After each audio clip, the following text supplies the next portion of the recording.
Boa noite, pastor. Você fala diversos idiomas. Como vê a questão dos dons de línguas? Cessou ou não? Eram idiomas correntes ou línguas estranhas? Então, Iago, é muito interessante, importante a sua pergunta, né? Bom, em primeiro lugar, eu vou dizer que eu não sou cessacionista. Eu não acho que haja base bíblica e exegética, né, para entender que a manifestação de dons de línguas cessaram completamente na era apostólica. Veja, eu venho de uma denominação tradicional, eu sou, pastor de uma igreja batista, da Convenção Batista Brasileira, não sou pentecostal, nem carismático, mas não entendo que seja possível provar no texto bíblico que os dons de língua cessaram e não existem mais. Essa questão, que tipo de línguas nós temos, é interessante, porque no livro de Atos, quando você lê Atos 2, na ocasião do Pentecoste, interessante que o texto grego lá vai dizer que cada um falava na sua própria língua materna, enta idia dialecta, diz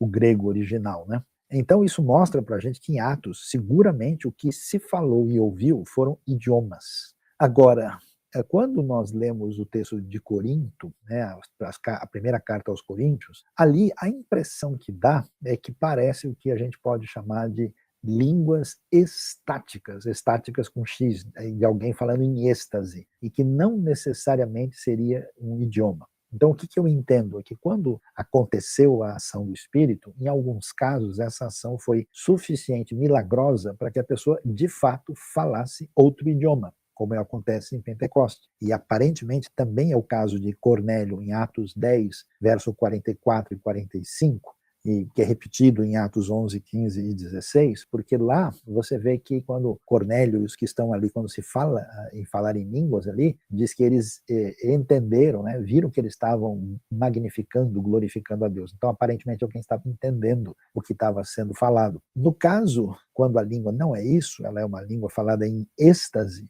isso quer dizer que a pessoa que estava falando em línguas, ela simplesmente começou a falar de uma maneira ininteligível, sendo que não necessariamente isso era um idioma. Então, nesse sentido, a gente deve entender que as duas possibilidades existem. Agora, isso não quer dizer que toda e qualquer sugestão de que alguém está falando em línguas hoje ou em qualquer época seja legítimo. Nem toda pessoa que diz eu estou falando em línguas necessariamente é dom do Espírito Santo. Existe imitação, existe algo que pode ser mero descontrole emocional humano. Eu, pessoalmente, acho que pode haver até uma coisa de inspiração do mal, que tenta confundir as pessoas, mas entendo que pode e deve existir também línguas que são um fenômeno causado pelo poder do Espírito Santo.